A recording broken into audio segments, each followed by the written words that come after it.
headlines. Of course, Thanksgiving is a day to give thanks for those we know and even those we once knew. U.S. Air Force Captain Chris Stover falls in the latter category. He graduated from the Academy in 2008, eventually becoming a Pave Hawk helicopter pilot, one who was respected and loved by all who knew him.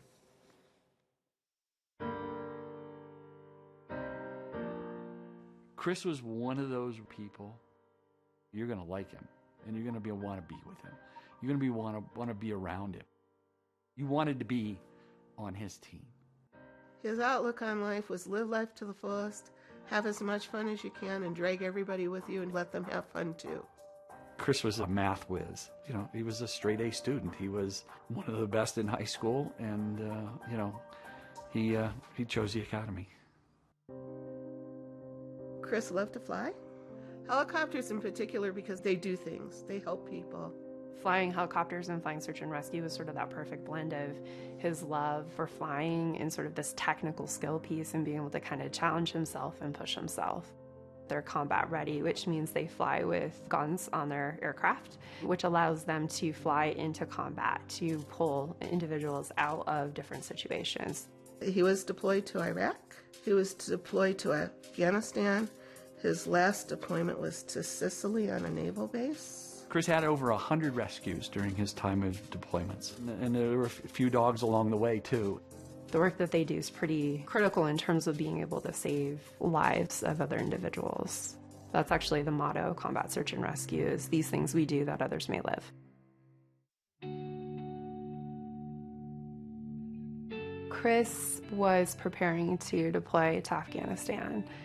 They were going out to essentially do a check ride for the crew, and they took off and were able to kind of drop off the pararescue jumpers that were on board their helicopter. During that time frame, a flush of birds flew up from out of a marsh very unexpectedly. The first helicopter went over, scared the geese, and they went straight up, and Chris's helicopter ran right into them and knocked both pilots out, knocked out their gyro, and down it went. We're talking a matter of 10 seconds between being here and not being here.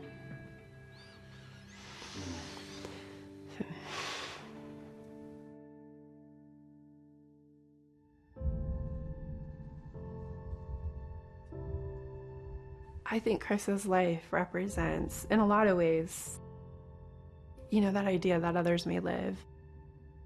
He's given shoes off his feet to his cross-country teammates in high school who couldn't afford shoes. That was his thing in life. He loved to help people.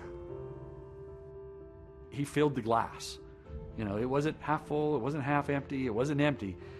It was full all the time, 24/7. I think that's the legacy as a family that we've held on to, is Chris wouldn't want us to stop living. He'd want us to kind of charge forward and find the things that allow us to be happy and to love life. There's always a great big grin when he was happy from ear to ear. I miss it the most. We'd like to send a thank you to Chris's family for opening up their doors and their hearts to share their stories about him. Guys, just another example of the dangers that await the players on the field for Air Force after graduation. In fact, in our game today, 30 seniors playing in their final home game. Several of them will now head to pilot training when it's over with. In fact, Troy Calhoun, the head coach, even thinks it's a record number. It's just unbelievable. We're watching the game. We like to watch football. But to think now they go and protect us, just have an awesome respect for the Stover family, the wife. Our hearts and prayers, thoughts go with them. Yeah, a little insight into the harrowing situations that all of them are faced with, and I couldn't say enough about the courage and the honor with which they serve. Yeah. Okay. More to come here on the Ram Trucks Halftime Report after the break.